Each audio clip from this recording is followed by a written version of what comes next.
Can someone please explain to Jordan B. Peterson that there's a difference between freedom of speech and freedom from consequence?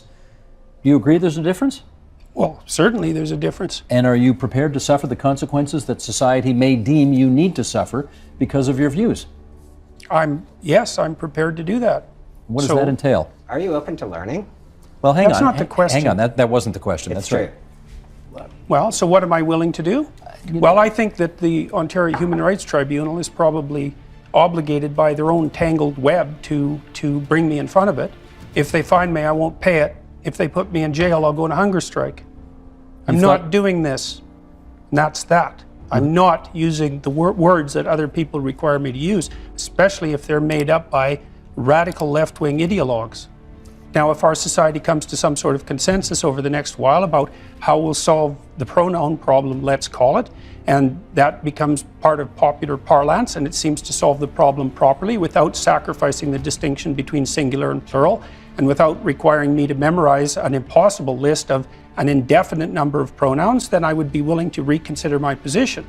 But I'm also partly opposed to this because it's been made mandatory and has the whole weight of the law behind it. It's like, this is a very bad idea. I believe this is a very bad idea. And I believe that the reason this has caused so much noise, tremendous amount of noise, tremendous amount of attention on YouTube, is because there are things that are at stake in this discussion, despite its surface nature, that strike at the very heart of our civilization. If a trans person asked you, would you please refer to me by they and them pronouns, would you refer to them by those pronouns? Might depend on how they ask. So no. Why do you have the authority to determine whether or not... refer to me. Why do I have the authority to determine what I say? What kind of question is that? Why do you have the authority? Why do you think it is that so much of what you say is so very popular with the alt-right? It isn't. And you don't have any evidence for that at all. Any more than the evidence that alt-right people watch this show. Neonite website, Savior of Western Civilization. Oh, well, that was all taken apart today by a number of Jewish publications, by the way, showing that, first of all, that was all satirical commentary on the part of the alt-right, directed at taking me down, for example. And there was an alt-right article yesterday published saying that I was a Jewish stooge and shill. So this is absolute nonsense, and I don't appeal primarily to the alt-right. There's no evidence for that at all. It's the proclivity of... I never said primarily, Jordan. What I'm interested in is why you think that you get the reaction that you do from the alt-right. Looking at, the Kathy Newman documentary. What reaction? Interview. There's 10 million people watched that and commented on it. I'm talking about what I saw, and I'm curious to know what your reaction was to the glee with which the alt-right seized upon that interview. I don't accept. Should we deal with the death threats? I mean, she had, I think, a dozen. I don't accept the concept that it was the alt-right that was doing this. There were 10 million people who commented on that video, and about 95% of them commented negatively on Kathy Newman's behavior. You think there's 10 million alt-right trolls watching that? The problem with those angry women is that since at the end of the argument you cannot fight physically, you can't really deal with them. That's not what I said. I said that that's one of the things that keeps conversation between men civil. Women can't argue with angry women. Women are often bullied by angry women. What I meant was more, you said that, and I'm really not trying to paraphrase you or to put words into your mouth. You are trying that directly. No, it is things that you said that you cannot deal with those. Yes, but don't tell me that you're not trying to put words into my mouth because you've selected what you're going to ask, and you selected it very carefully with a tremendous amount of forethought. Well, and there's a purpose for that. What is the purpose precisely? I am quoting things that you said. Why? What is it that you're trying to establish? Because you said that. I thought we were talking about masculinity. We are. No, we're not. Yes, we are. How are we talking about masculinity? Because I'm asking you what you think of men and of women. Basically what you've been trying to do, I would say, for the last 15 minutes is put me into a sequence of corners by accusing me of various forms of misbehavior. So why are we doing that? What's the point here? These are things that you said. My job as a journalist is to ask questions about what you represent and the ideas that you defend. Your job is also to select the things that you might ask about in some manner that doesn't indicate a substantive bias. You picked 3 things to talk to me about in the last 20 minutes that were very carefully selected. Why did you pick those things? Because this is my job. No, not necessarily. You could be asking me, for example, why I've spoken to 250,000 people live in the last 8 months. That might be more newsworthy. Well, we're not going to have a big debate about journalism, but if a journalist doesn't ask the tough questions, how can you give the good answers? But it depends on what the tough questions are. It depends on I didn't think that they would be tough. We're talking about things that you said. I mean, if it's easier to have conversation between men, because there is this underlying threat, you know, of a physical contact. I don't think it's easier. It tends to be somewhat more civil. Are you against the use of alternate pronouns? I'm against the use of legislation to determine what words that myself and other people are required to utter. But would you use alternate pronouns if a student asked you to? I think I've made my position on that clear already. Well, perhaps not to our audience at home who are just being introduced to this. Would you use alternate pronouns? And why not? Because I don't believe that other people have the right to determine what language I use, especially when it's backed by punitive legislation. And when the words that are being required are the constructions, they're artificial constructions of people I regard as radical ideologues whose viewpoint I do not share. Maybe you just think that women should be equally represented in the decision-making fora of our nation. Maybe that's really just about having proper equality in a body that's meant to be representative. Well, I do believe that women should have... I don't understand your question, I guess. I guess you don't. That's pretty obvious, unfortunately. Well, how about if you phrase it more clearly, instead of just insulting me? Look at it this way. Let's talk about quotas for a minute. So there's a very wide array of jobs that are fundamentally done by men. So, for example, Member of Parliament, 99.9% of sorry, Alex, I'm going to bricklayers. stop sledging you now, I promise. I'm happy to give my minute to Jordan. 99.9% of bricklayers are men. Should we have quotas for women? Is bricklaying representative democracy?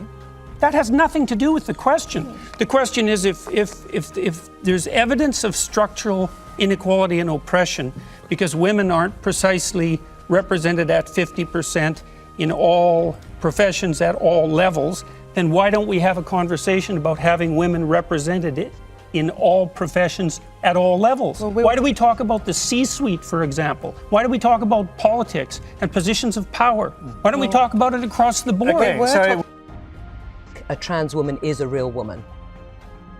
I don't really like the way those questions are formulated.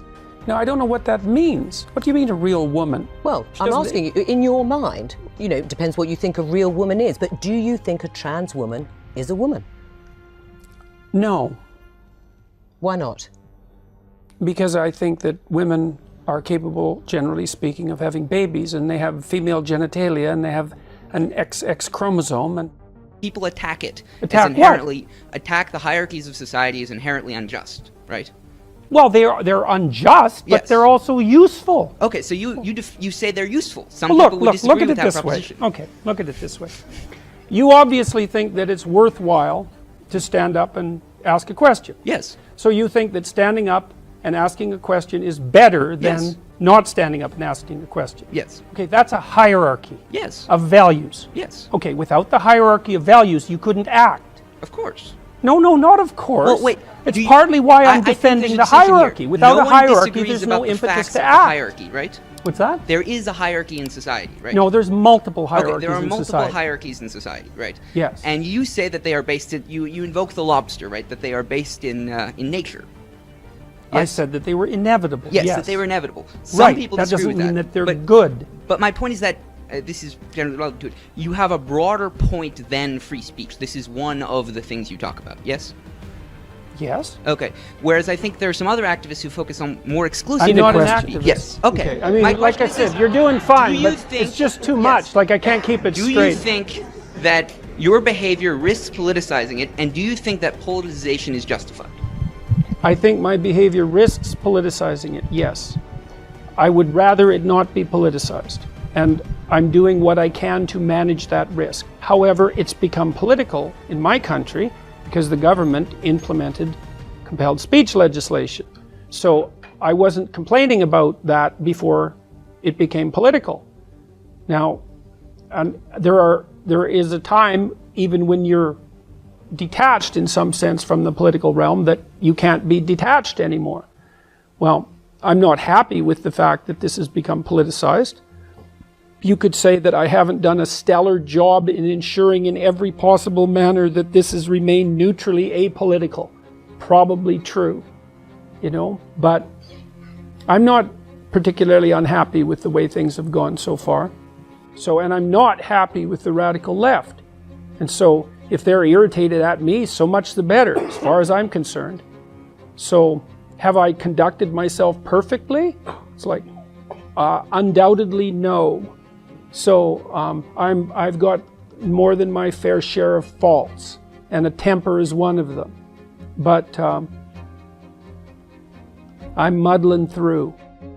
I look at the studies, and I'm really also very much interested in studies like the analysis that was done by the American Psychological Society, which looked at 45 analysis of whether there's sex difference over 20 years.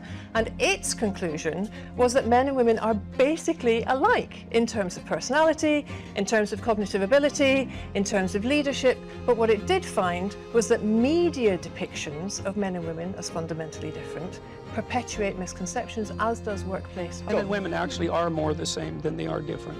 But the issue is that small differences at the population level can turn into very large differences at the extreme. So, for example, men and women are broadly similar with regards to aggression, although men tilt a little bit more towards aggression. So that if you picked a random person out of the population, male and female, and you guessed that the male was more aggressive, you'd be right 60% of the time. But if you take the 1 in 100 most aggressive people, they're all male, and that's why the overwhelming proportion of people who are in prisons are male.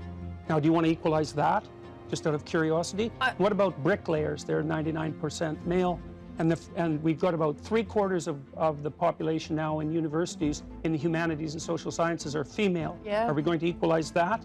And men work longer hours, they work more dangerous jobs, they're more likely to move, they're more likely to work outside.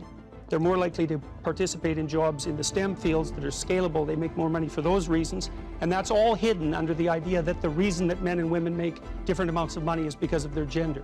It's a very simplistic analysis.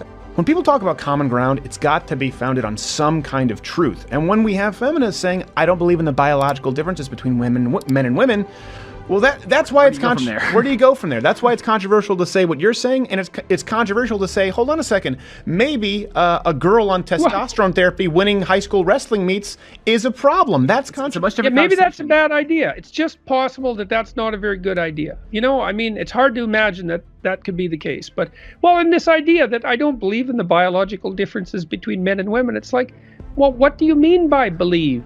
Exactly. It's like you act out your belief. You know, I mean, what the hell does that mean? And what do you mean? See, what do you mean by belief? What do you mean by biology? And what do you mean by gender?